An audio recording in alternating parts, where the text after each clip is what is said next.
یہ آلموسٹ 2010 کی بات ہے جب ہم نے نئی نئی اکیڈمی بنائی. اس وقت تو ہم چند ایک لوگ ہی تھے اور کبھی کبھار کوئی ہمارے دوستوں میں سے کسی کو پکڑ کے بھی لے آتا تھا کہ جی ان کے ساتھ آپ علمی کوئی مجادلہ کر لیں، جسے مناظرہ کہتے ہیں علماء. تو وہ ایک دفعہ ایک بھائی ایک شیعہ ذاکر کو لے کے آ گئے اور موضوع طے پایا یا علی مدد کے اوپر. بھئی ہمیں لبیک یا رسول اللہ، لبیک یا حسین، لبیک یا علی کہنے سے کوئی ہمیں چڑ نہیں ہے، محبت کے اظہار میں آپ کر لیں، لیکن ونس آپ ان کو مدد کے لیے پکاریں گے تو ہم کہیں گے ایاک نعبد و ایاک نستعین کی وائلیشن ہو گئی ہے. یہ ہمارا اختلاف ہے. ہمارا یہ جھگڑا نہیں ہے کہ مولا علی مشکل کشا آج کی ڈیٹ میں بھی ہیں یا نہیں. اپنی مبارک زندگی میں تو تھے، ظاہر ہے خیبر اکھاڑا انہوں نے، لیکن آج کی ڈیٹ کے اندر جب بندہ دنیا سے چلا گیا تو آپ اس کو نہیں پکار سکتے.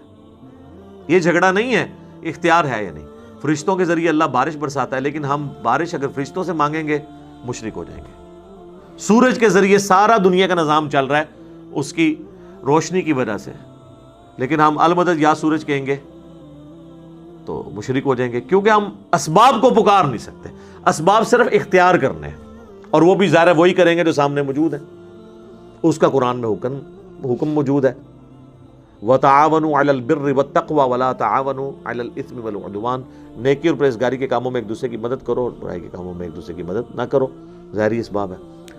بہرحال وہی رٹے رٹائے ان کے وہ جو ہوتے ہیں لیم ایکسکیوزز، وہ آلریڈی ہم نے ریسرچ پیپر کے اندر ڈالے ہوئے ہیں. تو وہ آئے تو وہ کہتے ہیں جی غیر اللہ سے مدد مانگنا آپ کس طرح شرک کہتے ہیں. میں نے کہا ہم کہتے ہیں غیر اللہ سے مدد جو سامنے ہے آپ لے سکتے ہیں، نہ ہم غیر اللہ کو پکارنے کو شرک کہتے ہیں، نہ ہم یہ کہتے ہیں کہ کوئی شخص دور سے نہیں سن سکتا. اللہ چاہے تو سنا سکتا ہے. حضرت سلیمان علیہ السلام کو کیڑی کی آواز سنوا دی تھی، ہمیں تو کوئی حرج نہیں ہے. یہ جھگڑا نہیں ہے کہ دور سے کوئی سن نہیں سکتا یا کسی کو یا کہہ کے پکار نہیں سکتے. نماز میں ہم پڑھتے ہیں السلام علیکہ ایھا النبی، بخاری مسلم میں حدیث ہے. جب تم یہ پڑھو گے السلام علینا وعلی عباد اللہ الصالحین، تو اللہ تعالیٰ زمین و اسمان میں ہر نیک بندہ تمہارا سلام پہنچا دے گا. یا رسول اللہ کہہ کے کوئی سلام بھی پڑھتا رہے، اللہ پہنچا دیتا ہے. جھگڑا یہ کہ مدد کے لیے کسی کو نہیں پکارنا، وہ ہے ایاک نعبد و ایاک نستعین. کہتا ہے جی قرآن میں لکھا ہے کہ غیر اللہ سے مدد مانگے. میں نے کہا کہاں لکھا ہے؟ کہتا ہے واستعینوا بالصبر والصلاۃ. میں نے کہا یہ تو تم نے کبھی مانگی نہیں ہوگی خود بھی. اس کا مطلب ہے المدد یا نماز، المدد یا صبر. سوچ میں پڑ گیا. میں نے کہا اگلا حصہ پڑھو، ان اللہ مع الصابرین، بے شک اللہ صبر کرنے والوں کے ساتھ ہے. اسی طریقے سے جو ان کے ہیں بہانے وہ کرتا ہے. میں بتانا شروع کہتا ہے جی میں بڑے مولانا کو فون کرتا ہوں، آغا کو فون کرتا ہوں.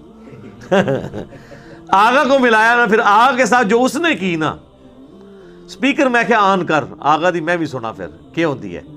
وہ آغا نے بھی پہلے یہی آیت پڑھی واستعینوا بالصبر والصلاۃ. وہ کہتے ہیں آغا یہ جو کہڑی غیر اللہ کی مدد ثابت ہوتی ہے، حالانکہ تھوڑی دیر پہلے وہ بھی اس سے سبب ثابت کر رہا تھا. وہ جو بات کرتا جائے تو میرے ساتھ چونکہ بات کر چکا تھا، اینڈ پہ یہ حال ہوا اس کا. انہوں نے کہا جی یہ تو ہمارے پاس تو کوئی ہمارے بڑوں کے پاس جواب ہی نہیں. میں نے کہا جواب تو ہوتا ہے جب کوئی مسئلہ ہو. یہ تو بالکل واضح ہے ایک چیز توحید کے معاملے میں. تو یہ ایک میری زندگی میں ایک اچھے واقعات میں سے ایک واقعہ ہے.